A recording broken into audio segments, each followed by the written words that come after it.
এইটা হলো আমার ফোনের ওয়ালপেপার।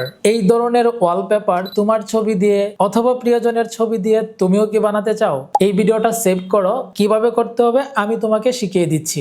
প্রথমে যে কোনো একটা ব্রাউজার ওপেন করো, তারপর হৃদয় 360 এইটা লিখে সার্চ করো। এবার এই অফিসিয়াল ওয়েবসাইটে প্রবেশ করে সার্চ অপশনে ট্যাপ করো। এখানে 4 লিখে সার্চ করে এই পোস্টের উপর ট্যাপ করো।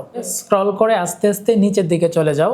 এবার এখানে তোমরা একটা বাটন দেখতে পাচ্ছ, এই বাটনে ট্যাপ করে একটা সিক্রেট অ্যাপ্লিকেশন ইনস্টল করতে হবে। অ্যাপসটা ওপেন করে প্রথমে ওয়ালপেপার অপশনটিতে ট্যাপ করে দাও, তারপর স্ক্রল করে আস্তে আস্তে নিচের দিকে আসো। এবার এখানে কিন্তু 3টা এরকম ওয়ালপেপার দেখতে পাচ্ছ, তুমি যে কোনো একটা সিলেক্ট করো। তারপর এখান থেকে পিকচার অপশনের উপর ট্যাপ করো, দেন তোমার গ্যালারি থেকে তোমার পছন্দ মতো একটা ছবি এখানে ইম্পোর্ট করে দাও। তারপর এখান থেকে স্মার্ট কাটআউট অথবা এখান থেকে ইম্পোর্ট অরিজিনাল যে কোনো একটা সিলেক্ট করে জাস্ট এখান থেকে ওকে করে দাও। তারপর এখান থেকে অ্যাপ্লাই অপশনটিতে ট্যাপ করো, তাহলেই কিন্তু এইরকম ভাবে তোমার ছবিটা ওয়ালপেপার হিসেবে সেট হয়ে যাবে।